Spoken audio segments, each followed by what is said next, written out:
আসসালামু আলাইকুম। আলহামদুলিল্লাহ আজকে আমার মেটে আলুগুলা হারভেস্ট করে ফেলালাম। যদিও এবছর মেটে আলু তেমন ভালো হয় নাই বন্যার কারণে। কারণ দেখতে পাচ্ছেন আমি যেখানে দাঁড়িয়ে আছি অবশ্য দাঁড়ানোর জায়গাটা হচ্ছে আমার নতুন প্রজেক্টের মাটি। আর অপোজিটে দেখতে পাচ্ছেন টমেটো গাছ আছে, ওর অপোজিট সাইডেই ছিল হচ্ছে আপনার মেটে আলুগুলা। তো মেটে আলু ভালো হয় নাই, এখানে পানি উঠে গেছিলো। বিগত 20 সালে একটা বন্যা হয়েছিল, ভয়ানক বন্যা, তখন পানি উঠছিল এখানে, আর এই বছরই পানি উঠছে। তো পানি ওঠার কারণে আমার ম্যাক্সিমাম সবজি তো টোটালি ছিল না, এরপরও মেটে আলুটা আলহামদুলিল্লাহ বেশি ছিল। সেখান থেকে যে টুকিটাকি দেখতে পাচ্ছেন এই কিছু পেয়েছি, বাকি সবই মারা গেছিলো। শুধুমাত্র কোনোভাবেই মেটে আলুটাই বেশি ছিল, এজন্যই আলহামদুলিল্লাহ। কারণ অন্য কোনো কিছুই হয় নাই, সেখানে মেটে আলু যাই হয়েছে এতেই আমি খুশি।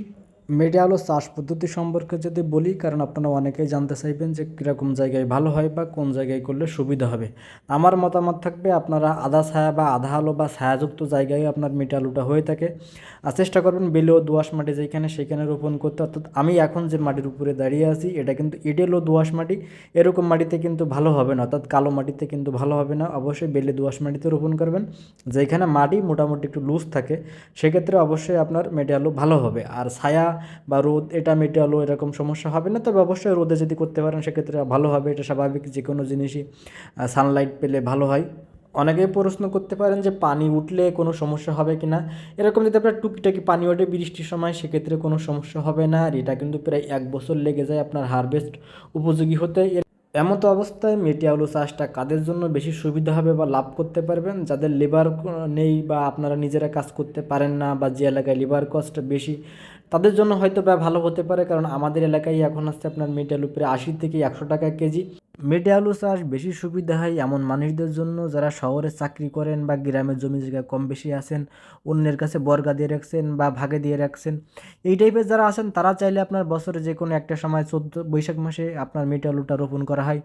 এমন সময় আপনারা কিছু লেবার নিয়ে রোপণ করে দিয়ে আসলেন, পরবর্তীতে আপনারা যখন বিক্রি করা লাগে, বিশেষ করে শীতের সময় বিক্রি হয়, এরকম সময় আপনারা বিক্রি করবেন, সেক্ষেত্রে আপনারা করতে পারেন। বা তেমন লেবার বা এখানে পরিচর্যার তেমন কিছু নেই।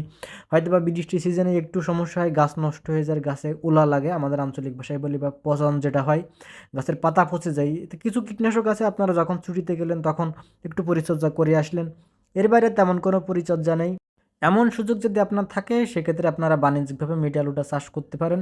তাছাড়া তাদের টুকিটাকি জমি জায়গা আছে বা আপনারা অন্য শাক সবজি চাষ করেন, তো অন্য শাক সবজি জায়গায় যদি আপনি মেটে আলু করতে চান সেক্ষেত্রে কিন্তু সুবিধা করতে পারবে না, সেক্ষেত্রে তেমন একটা লাভ কিন্তু হবে না, কারণ এর দীর্ঘদিন সময় লেগে যায় রেডি হতে। আমি নিজেও কিন্তু বাণিজ্যিকভাবে চাষ করি না, আমার আব্বু বা আম্মুর শখ এটা যে আমাদের কোনো কিছু কিনে খাবে না বা খাইতে চায় না।